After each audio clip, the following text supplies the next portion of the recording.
নমস্কার। কবি জয় গোস্বামীর কবিতা মেঘবালিকার জন্য রূপকথা। আমি যখন ছোট ছিলাম, খেলতে যেতাম মেঘের দলে। একদিন এক মেঘ বালিকা প্রশ্ন করল কৌতূহলে, এই ছেলেটা, নাম কি রে তোর? আমি বললাম পুষ্মন্ত। মেঘ বালিকা রেগেই আগুন, মিথ্যে কথা, নাম কি এমন হয় কখনো?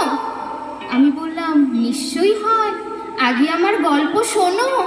সে বলল শুনবো না যা, সেই তো রানী, সেই তো রাজা, সেই তো একই ঢাল তরোয়াল, সেই তো একই রাজার কুমার আর পক্ষীরাজে, শুনবো না যে, ওসব বাজে। আমি বললাম তোমার জন্যে নতুন করে লিখবো তবে। সে বলল সত্যি লিখবি? বেশ, তাহলে মস্ত করে লিখতে হবে, মনে থাকবে, লিখেই কিন্তু আমায় দিবি। আমি বললাম তোমার জন্য লিখতে পারি এক পৃথিবী। লিখতে লিখতে লেখা যখন সবে মাত্র 2-4 পাতা, তখন ভূত চাপলো আমার মাথায়। লিখতে লিখতে চলে গেলাম ছেলেবেলার মেঘের মাঠে। গিয়ে দেখি চেনা মুখ তো একটিও নেই এ তল্লাটে। তারই মধ্যে একজনকে মনে হলো একটু অন্যরকম। এগিয়ে গিয়ে বলি তাকে, তুমি কি সেই মেঘবালিকা? তুমি কি সেই? সে বলেছে মনে তো নেই, আমারও সব মনে তো নেই। আমি বললাম তুমি আমায় লেখার কথা বলেছিলে। সে বলল সঙ্গে আছে, ভাসিয়ে দাও গায়ের ঝিলে। আর শোনো, এখন আমি মেঘ নই আর, সবাই এখন বৃষ্টি বলে ডাকে আমায়। বলেই হঠাৎ এক পশলায় চুল থেকে নখ আমায় পুরো ভিজিয়ে দিয়ে অন্য অন্য বৃষ্টি বাদল সঙ্গে নিয়ে মিলিয়ে গেল খরস্রোতায়, মিলিয়ে গেল দূরে কোথায়, দূরে দূরে। বৃষ্টি বলে ডাকে আমায়, বৃষ্টি বলে ডাকে আমায়।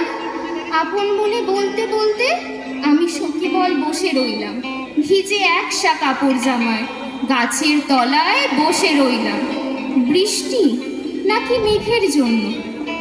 এমন সময় অন্য একটি বৃষ্টি আমায় চিনতে পেরে বলল, এতে মন খারাপের কি হয়েছে? যাও, ফিরে যাও, লেখো আবার। এখন পুরো বর্ষা চলছে, তাই আমরা সবাই এখন নানান দেশে ভীষণ ব্যস্ত। তুমিও যাও, মন দাওগে তোমার কাছে। বর্ষা থেকে ফিরে আমরা নিজেই যাব তোমার কাছে।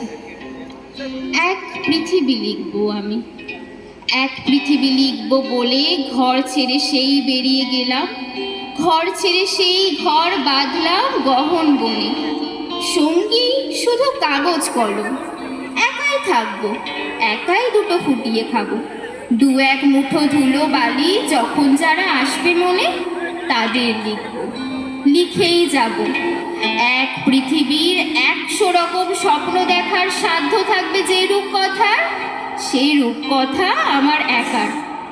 ঘাড় গুজে দিন লিখতে লিখতে, ঘাড় গুজে রাত লিখতে লিখতে, মুছেছে দিন, মুছেছে রাত। যখন আমার লিখবার হাত অসাড় হলো, মনে পড়ল সাল কি তারিখ, বছর কি মাস, সেসব হিসেবে আর ধরিনি। লেখার দিকে তাকিয়ে দেখি এক পৃথিবী লিখবো বলে একটা খাতাও শেষ করিনি। সঙ্গে সঙ্গে ঝমঝমিয়ে বৃষ্টি এলো খাতার ওপর, আজীবনের লেখার ওপর। বৃষ্টি এলো এই অরণ্যে, বাইরে তখন গাছের নিচে নাচছে ময়ূর আনন্দিত। এ গাছ ও গাছ উড়ছে পাখি, বলছে পাখি এই অরণ্যে কবির জন্যে আমরা থাকি। বলছে ওরা কবির জন্যে আমরা কোথাও, আমরা কোথাও, আমরা কোথাও হার মানিনি। কবি তখন কুটির থেকে তাকিয়ে আছেন অনেক দূরে, বনের পরে, মাঠের পরে, নদীর পরে, সেই যেখানে সারা বছর বৃষ্টি পড়ে, বৃষ্টি পড়ে, সেই যেখানে কেউ যায়নি, কেউ যায় না কোনোদিনই। আজ সে কবি দেখতে পাচ্ছে সেই দেশে, সেই ঝর্ণা তলায় এদিক ওদিক ছুটে বেড়ায় সোনাই মোরা মেঘ হরিণী, কিশোর বেলার সেই হরিণী। Thank you.